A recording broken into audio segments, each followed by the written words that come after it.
Shalom, perkenalkan nama saya Indelina Sitokmabin. Saya dari mahasiswa Istak Sentani, jurusan Pendidikan Agama Kristen semester 4C. Saya akan menafsirkan salah satu teks Tak pernah dalam Perjanjian Baru. Dia selalu kepada tahu Timotius, apa yang 1 kau Timotius perlu 4 dalam ayat 1 hidup dengan ayat yang ini. ke-16 dengan perikop tugas Timotius Jangan dalam menghadapi pengajar sesat. bersedih dan bersusah hati. Tuhan takkan pernah ingkari janji, asalkan percaya dan tetap setia. Dia sanggup pulihkan hati yang luka. Teks ini sulit dimengerti. Masih ada jalan yang terbuka bagi anak-anaknya yang mau bersandar dan kembali pada jalannya. Tak ada yang mustahil baginya, mujizat masih ada, asalkan percaya dan tetap setia, tinggal di dalam Dia. Tegas mengatakan, teks ini adalah wahyu untuk menjelaskan Jangan bersedih dan bersusah hati. Tuhan takkan pernah ingkari janji, asalkan percaya dan tetap setia. Dia sanggup pulihkan hati yang luka.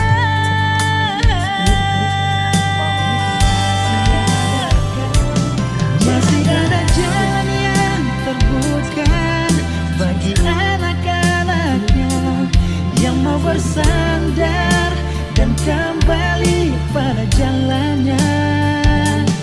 Tak ada yang mustahil baginya, mujizat masih ada, asalkan percaya dan tetap setia, tinggal di dalam Dia.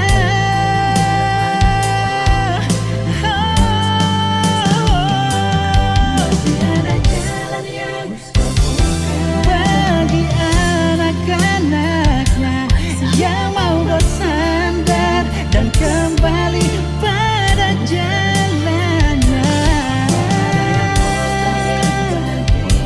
Mujizat masih ada, asalkan percaya dan tetap setia, tinggal di dalam Dia.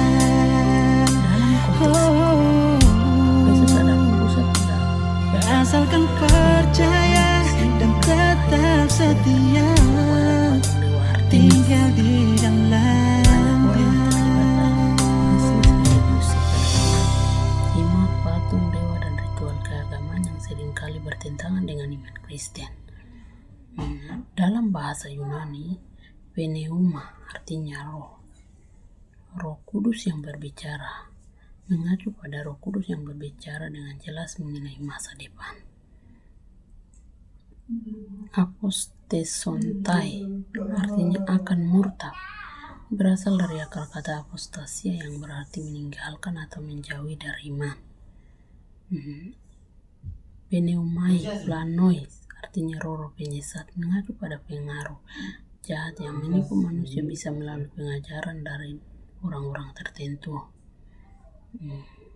Daskaliais dan Nominion artinya ajaran setan-setan, menunjukkan bahwa ajaran sesat bukan hanya berasal dari manusia tetapi juga dari pengaruh roh jahat. Dalam teks ini mengandung nilai-nilai kebenaran yang sangat mendalam dan penting, adalah tunduk pada otoritas Roh Kudus dan firman Allah, kewaspadaan terhadap kemurtadan dan ajaran sesat. Teks ini adalah peringatan dan panggilan bagi setiap orang percaya untuk hidup dengan iman, teguh, hati yang pegang terhadap Roh Kudus dan keberanian menolak ajaran yang menyesatkan. Teks ini berbicara tentang jemaat di sana, tetapi juga sangat relevan dalam kehidupan kita, pribadi, kelompok, dan masyarakat secara umum. Pribadi kita harus membaca dan merenungkan firman Tuhan di setiap hari agar tidak mudah terombang-ambing oleh ajaran sesat. Dalam keluarga kita mengajarkan kebenaran Alkitab kepada anak-anak sejak dini agar mereka tidak mudah terpengaruh oleh budaya sekuler saat ini. Dalam gereja, seorang petugas gereja atau seorang pendeta harus mengembangkan program pemuridan agar jemaat memiliki dasar iman yang kuat dalam Yesus.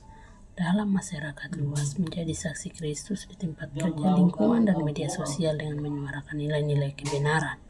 Dengan demikian tafsiran, semoga sebagai orang percaya kita menerapkan dalam kehidupan pribadi kita, komunitas dan masyarakat secara umum, sehingga iman kita tetap terjaga dan tidak terombang-ambing oleh pengaruh yang menyesatkan. Tetap berpegang pada firman Tuhan dan menolak ajaran yang tidak bertentangan berasal dari hal. Sekian dan terima kasih. Shalom.